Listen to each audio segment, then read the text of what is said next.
Okay, so gagawa naman tayo ng USB bootable Windows 10. Ayan, so tuturuan ko naman kayo ngayon kung paano gumawa. Okay, so itong gagawin natin, ginagamit ito pag reformat ng computer o kaya nakurap yung operating system nyo, Windows 10. Pwede itong gamitin o pwede ring reinstall naman para ma-backup yung mga files yung dating nakurap na operating system. Okay, so napakahalaga nito sa pag-repair ng computer. Okay, so ganito kung paano gumawa. So una, kailangan 8 gig pataas yung USB. Tapos kailangan din may internet kayo sa bahay. Then i-insert na natin sa computer natin. Ayan. Ayan. So tumunog na yung computer natin. Ayan, so na-detect na. So punta na tayo dito sa screen.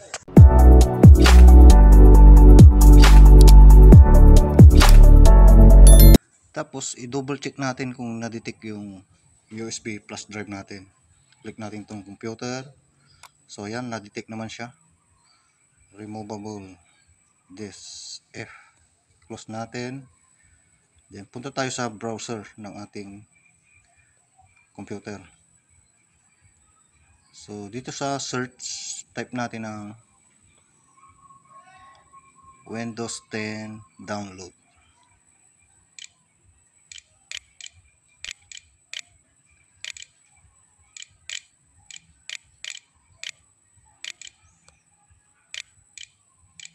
Ayan.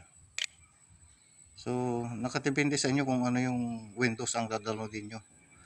Kung Windows 11 or 10, pareho lang yan. Pareho lang ang pag-create ng USB bootable. Dito tayo sa mismong website ng Microsoft. So click natin to.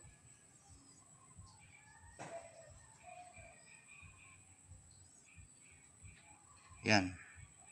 So ito na yung website ng Microsoft. So yan. So i-click natin tong download now. So yan, nagda-download na siya. Yung media creation tool. So antayin natin hanggang matapos.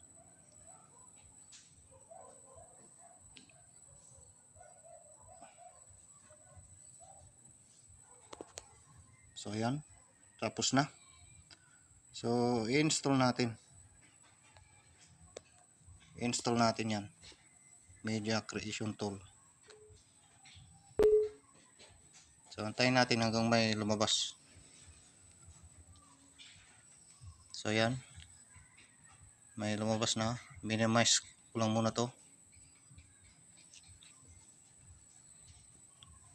Yan. So kung sinisipag kayong basahin to, basahin nyo. Tapos click accept.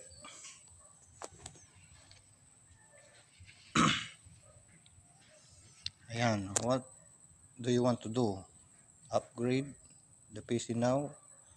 So ang pipiliin ko, create installation media is USB flash drive.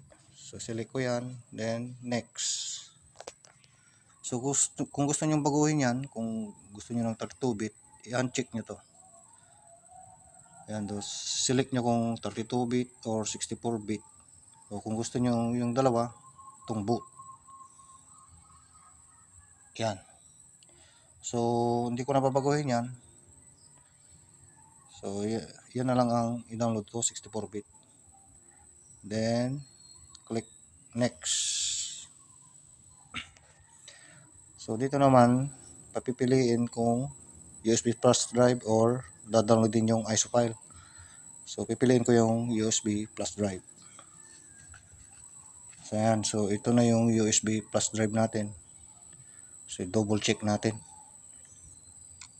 So yan, DSF.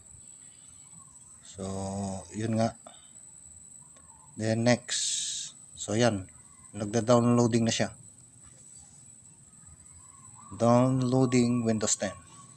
So antayin natin yan hanggang mag 100%. So medyo may katagalan to. So ikakat ko na lang yung iba para mabilis. So ayan, 99% na agad. Para hindi na humaba yung video natin.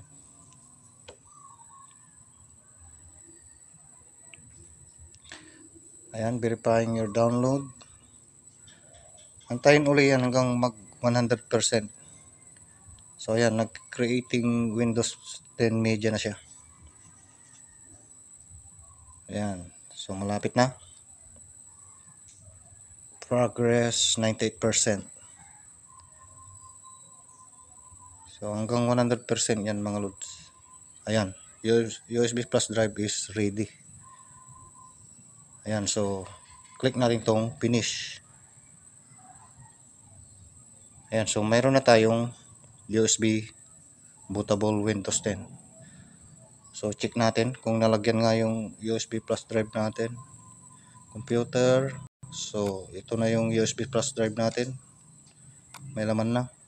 Windows 10. Ayan, so mayroon na tayong USB bootable Windows 10.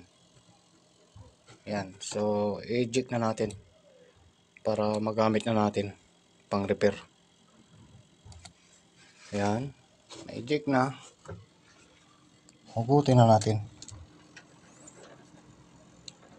Ayan. Okay.